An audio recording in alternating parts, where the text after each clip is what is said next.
보세요. 이건 제가 아르헨티나의 파타고니아 지역에서 찾은 화석이에요. 글립토돈이라고 불리는 녀석의 껍데기인데, 글립토돈은 이미 수백만 년 전에 멸종한 동물이죠. 화석의 형태와 구조로 볼 때 글립토돈은 어떤 동물과 대단히 비슷합니다. 그 동물은 바로 지금도 파타고니아에 살고 있는 아르마딜로죠.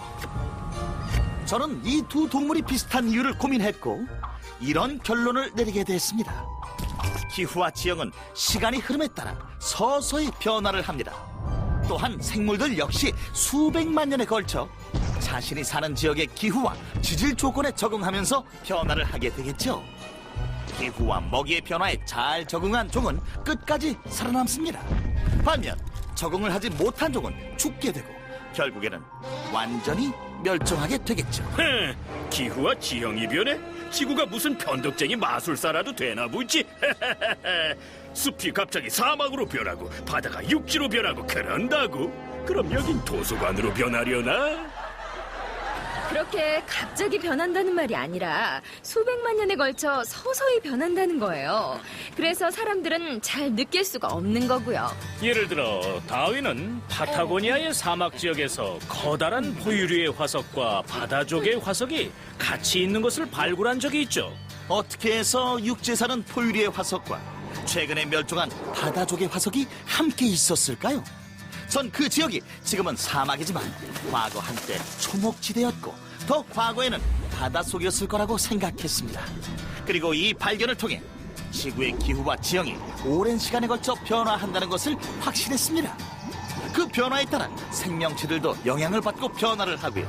즉, 종이 변화를 하는 거죠.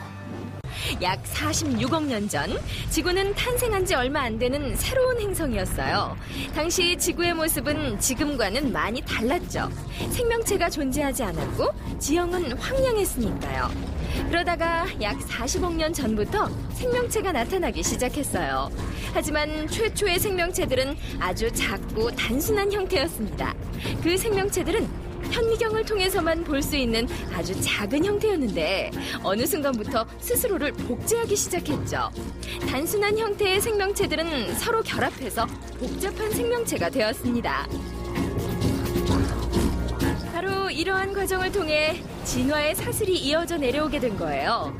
오늘날 우리가 알고 있는 수많은 종들은 이런 과정을 통해 탄생하게 된 거죠. 수십억 년 동안 지구에는 아주 작고 단순한 생명체들만 살았어요. 그 생명체들은 너무 작아서 흔적조차 남기지 못했죠. 하지만 약 6억 년 전부터 놀라운 일이 벌어졌어요. 진화가 아주 빠르게 일어나기 시작한 거죠. 최초의 어류가 탄생했습니다. 바다에서만 살았던 식물들이 이제는 육지에서도 자라기 시작했어요. 최초의 곤충이 나타났고 물속뿐 아니라 땅에서도 살 수 있는 양서류가 생겨났습니다. 나무와 파충류가 나타났고 이어서 공룡도 등장했죠. 그리고 포유류와 새가 나타났어요. 최초의 꽃이 나타났고 그 사이 공룡은 멸종했습니다. 영장류가 탄생했고 그 후 마지막으로 이 영장류 중 일부가 최초의 인류와 꼭 닮은 형태로 진화했습니다.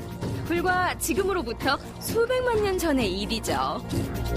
우리 모두, 즉 인간부터 두꺼비, 식물, 곰팡이까지 모두가 원시 지구에 있었던 공통된 조상을 갖고 있는 거죠.